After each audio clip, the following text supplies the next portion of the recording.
दोस्तों, क्या आपको लगता है कि आप अपना वोट खुद डिसाइड करते हो? क्या आपकी सोच आजाद है? अगर आपको ऐसा लगता है तो मुबारक हो, आप बहुत बड़े भ्रम में जी रहे हैं। चुनाव के दिन भले ही बटन आपकी उंगली से दबाई जाती है, लेकिन उस उंगली को वहां तक ले जाने का काम नेता नहीं करते हैं। उसके लिए इस्तेमाल की जाती है एक ऐसी इनविजिबल पीआर मशीन जिसमें बड़े बड़े बॉलीवुड सितारे और मेन स्ट्रीम मीडिया आपके दिमाग के साथ एक ऐसी साइकोलॉजिकल गेम खेलती है। आप ध्यान से देखिए, भले ही दिल्ली में बीजेपी हो या फिर मोहब्बत की दुकान चलाने वाली कांग्रेस, कट्टर ईमानदार आम आदमी पार्टी हो या फिर यूपी की समाजवादी पार्टी, हर किसी के पास अपना एक माइंड कंट्रोल डिपार्टमेंट है जिसको पीआर कहते हैं। आज हम अपने चैनल पे कोई नेता की रैली या फिर किसी के बयान के बारे में बात नहीं करेंगे, हम उस सिस्टम की बात करेंगे जो आपके दिमाग को हैक करके रखा है। आज मैं आपको बताऊंगा कि कैसे एक बाबा का आशीर्वाद, एक हीरो की सेल्फी और एक न्यूज एंकर का चिल्लाना आपकी औकात को सिर्फ एक वोटर तक सीमित करके रख देते हैं। वीडियो बड़ी है बट वीडियो बहुत इंफॉर्मेटिव होने वाली है, इसलिए आप इस वीडियो में बने रहना। शासन किसी का भी हो, पर रास्ता तो बाबाओं के आश्रम से होकर के ही निकलता है। भारत में रिलीजन केवल आस्था का विषय नहीं है, यह सबसे बड़ा और सबसे सॉलिड वोट बैंक है। एक नेता एक रैली में 1 लाख लोगों को बड़ी मुश्किल से लाता है, लेकिन बाबा का एक बयान ही 10 लाख लोगों को एक रैली में उपस्थित करवा सकता है। अब आप इन लोगों का प्रायोरिटी समझिए। ठीक इलेक्शन से पहले इन नेताओं के अंदर का एक भक्त जाग पड़ता है। आप समाजवादी पार्टी को देख लीजिए, इनके नेता मठ, मस्जिद और आश्रमों में हाजिरी लगाते हुए दिख जाते हैं। यूपी बिहार में तो धर्म और जातिवाद का कॉम्बिनेशन बाबाओं के जरिए सेट किया जाता है। फिर आती है कांग्रेस, जो खुद को तो सेकुलर बोलती है, लेकिन इलेक्शन से ठीक पहले मंदिरों में घंटों पूजा करते हुए दिख जाते हैं ताकि इनके मेजोरिटी वोट बैंक नाराज न हो जाए। और आप सोच रहे होंगे कि मैं बीजेपी को क्यों छोड़ रहा हूँ। उनका तो पूरा कोर बिजनेस यहीं से शुरू होता है। बड़ी बड़ी बाबाओं के सभाओं में जहाँ पे लाखों की भीड़ होती है, वहाँ के वीआईपी सीट पर बीजेपी के ही नेता बैठे हुए दिख जाते हैं। उनके सीएम तक बाबाओं की आरती उतारते हुए नजर आएंगे। पार्टी का तो नाम नहीं लेते हैं, लेकिन वो अपने प्रवचनों में यह जरूर बोलेंगे कि हमें तो उनको चुनना है जो धर्म की रक्षा करे। और फिर कैमरा जाता है उस बैठे हुए नेताजी के ऊपर और जनता के दिमाग में ऐसे ही चिप फिट कर दी जाती है। क्या आपको लगता है कि यह एक श्रद्धा है? नहीं, यह केवल एक वोट ट्रांसफर है। बाबाओं के पास फॉलोअर्स है, नेताओं को वोट चाहिए। नेता लोग बाबाओं को पावर और लैंड अलॉटमेंट करवाएंगे और बाबा नेताओं को अपने फॉलोअर से वोट ट्रांसफर करवाते हैं। यह भारत का सबसे बड़ा और सबसे साइलेंट बार्टर सिस्टम है। बाबा, प्रवचन, नेता और वोट। और ऐसा नहीं है कि आपका वोट केवल एक बाबा के जरिए भी लिया जाता है। अभी आगे देखते चलो। जब धर्म के जरिए टारगेट हो जाता है, तब बारी आती है यूथ और मिडिल क्लास को टारगेट करने की। इसके लिए नेताओं को चाहिए कूलनेस, एक यूथ आइकॉन, क्योंकि आजकल की युवा कोई नेताओं के लंबे और बोरिंग भाषणों को नहीं सुनना चाहता। उसको तो एंटरटेनमेंट चाहिए। तो सरकार क्या करती है? सरकार किसी हार्ड हिट जर्नलिस्ट के पास नहीं जाती है, वह बुलाती है बॉलीवुड के सितारे और आजकल के नए फेमस यूट्यूबर्स और इंस्टाग्रामर्स को भी। आपको तो याद ही होगा वो इंटरव्यू कि आप आम काट के खाते हैं या चूस के खाते हैं। बीजेपी 2019 इलेक्शन से पहले अक्षय कुमार को बुलाई थी एक नॉन पॉलिटिकल इंटरव्यू करने के लिए, ताकि हमारे प्रधानमंत्री साहब की एक सॉफ्ट इमेज बनाई जा सके। पर क्या दूसरी पार्टी दूध की धुली हुई नहीं है? नहीं। कांग्रेस की भारत जोड़ो यात्रा में ऐसे कई सारे एक्टर देखे गए जो कि कांग्रेस की आइडियोलॉजी को सपोर्ट करते हैं, और वो भी एक्टर जिनको लाइमलाइट नहीं मिल रहता है, इस प्रकार की यात्राओं को टारगेट करते हैं और मीडिया को मजबूरन उनकी भी फोटो छापनी पड़ती है। और आम आदमी पार्टी,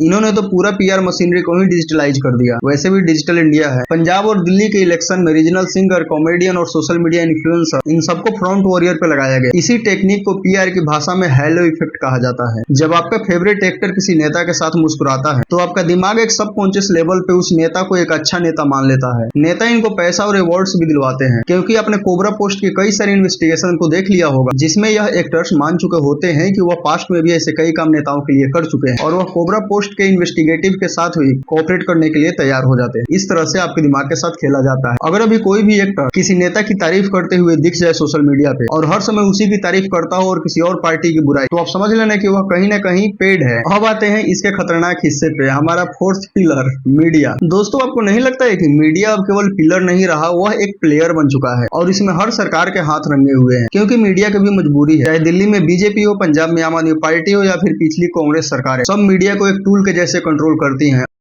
का यह पुराना वीडियो और नया वीडियो देखे हो ना, जिसमें 2014 से पहले वो राहुल गांधी के अदाओं की तारीफें करते हुए नजर आते हैं और अभी मोदी की गुनगाते हैं। और आपको लगता है कि ये मीडिया कंट्रोल कैसे हो जाती है? क्योंकि सभी का तरीका एक ही है मीडियाओं को कंट्रोल करने का, वो है गवर्नमेंट्स एड। एक न्यूज चैनल अपना खर्चा नेताओं के विरोध में बोल करके नहीं निकाल सकता है, खास करके भारत में। आपने एनडीटीवी का एग्जाम्पल देखा होगा, जब एनडीटीवी प्रणब रॉय के पास था तो उनको टीवी पर एड्स ही नहीं मिलते। अगर यह चैनल सरकार के खिलाफ बोलेंगे तो सरकार इनको एड्स ही देना कम कर देंगे या खत्म कर देंगे। ऐसे पास्ट के कई सारे सारे एग्जांपल आपको स्क्रीन पर दिख रहे होंगे। आप न्यूज़पेपर खोलिए, पहले ही पेज पर दिल्ली सरकार का ऐड आपको दिख जाएगा, अगले पेज पर यूपी सरकार की ऐड हो जाएंगी, उसके अगले पेज पर मोदी जी की तारीफ हो जाएगी। यह जो एड्स दिया जाता है यह हमारे और आपके टैक्स का पैसा है। आम आदमी पार्टी पर यह आरोप लगते हैं कि वह मीडिया में करोड़ों रुपए दिए हैं ताकि उनके निगेटिव न्यूज दब जाए। कांग्रेस के टाइम पर भी फ्रेंडली जर्नलिस्ट को दिल्ली लुटियंस में प्लॉट अलॉट होते थे और राज्यसभा की सीट भी मिलती थी। इसलिए अभी के मीडिया को गोदी मीडिया और उस समय की मीडिया को लुटियंस मीडिया कहते हैं। आपने लुटियंस मीडिया का भी टर्म सुना ही होगा। सरकार का फॉर्मूला सिंपल है, जो मीडिया हमारे साथ है उनको फंड करो और जो हमारे साथ नहीं है उस पे ईडी के रेड्स करो, उनके गवर्नमेंट साइड को रोक दो, उनके एडिटर्स के घर पे छापे मरवाओ, उन पे केस डाल दो, उनको जेल में डाल दो। जिस समय रवीश कुमार एनडीटीवी में थे उस समय बीजेपी का कोई भी नेता या फिर प्रवक्ता एनडीटीवी के शो में नहीं जाता था, लेकिन जैसे ही गौतम अडानी ने उसको टेक ओवर किया उसके बाद पीएम साहब भी उनको इंटरव्यू देते हुए नजर आए। मीडिया आपको सच नहीं दिखाएगा। क्या है कि पहले अखबार छप करके बिकते थे, अब बिक करके छप रहे हैं, क्योंकि एक नैरेटिव सेट करना होता है कि यही नेता आपका उद्धार कर सकता है, यही नेता भारत को विश्व गुरु बना सकता है। और सामने वाले नेता के पास अगर सत्ता चली गई तो फिर भारत डूब जाएगा, पाकिस्तान कब्जा कर लेगा, चीन जमीन खरीद कर ले जाएगा, लूट करके ले जाएगा। और हम इनके डिबेट्स को देखते हैं, उसके बाद ट्विटर पर जाकर के उस नेताओं को दम भर करके गिरियाते हैं। दोस्तों, इस पूरी कहानी का निष्कर्ष यह है कि बाबा आपको धर्म और भगवान के नाम पे डराता है, बॉलीवुड के सितारे आपको ग्लैमर के नशे में रखते हैं और मीडिया आपके कानों में दिन भर जहर उगलता है जो कि उनके आका उनसे कहते हैं और इन सबको ऊपर से कंट्रोल किया जाता है। इस पूरे सिनेरियो में केवल एक ही आदमी का नुकसान होता है, वो है आपका और हमारा, टैक्स पेयर और मिडिल क्लास। चाहे सरकार बदल जाए लेकिन सिस्टम नहीं बदलता है। आज यह पार्टी बाबाज और मीडिया को कंट्रोल कर रही है, कल दूसरी आएगी वो करेगी, क्योंकि इन सबके एक दाम है और उस दाम में ये बिक जाते हैं। तो इन ब्रांडेड बाबाओं और एक्टरों से तो बच करके रहो। इसलिए हमने वीडियो को शुरू में ही कहा था कि जो आप वोट देते हो वो आप वोट देते नहीं हो, वो आपसे लिया जाता है और आपके एक वोट लेने के पीछे इतनी बड़ी मशीनरी लगी हुई रहती है। तो दोस्तों, अगली बार आप किसी नेता को किसी फिल्मी सितारों के साथ मुस्कुराते हुए देखें या किसी नेता को किसी बाबा के पैरों में लेटे हुए, तो उस फोटो को भक्ति और सिंपलिसिटी मत समझना, उसको एक ट्रांजैक्शन के जैसे देखना। तो आपको क्या लगता है कि इस देश का वोटर कभी इसी जाल से बाहर निकल पाएगा या फिर हम लोग ऐसे ही मैनिपुलेट होते हुए रहेंगे? तो अपनी राय कमेंट बॉक्स में जरूर लिखिएगा, क्योंकि यहाँ पे अभी तक तो कोई सेंसरशिप नहीं है। अगर इस वीडियो से आपको थोड़ी भी वैल्यू मिली है तो हमारे इस चैनल को सब्सक्राइब जरूर कीजिएगा, क्योंकि हम लोग ऐसे ही टॉपिक्स लाते रहेंगे। मिलते हैं अगले वीडियो में, तब तक वीडियो देखने के लिए बहुत बहुत धन्यवाद।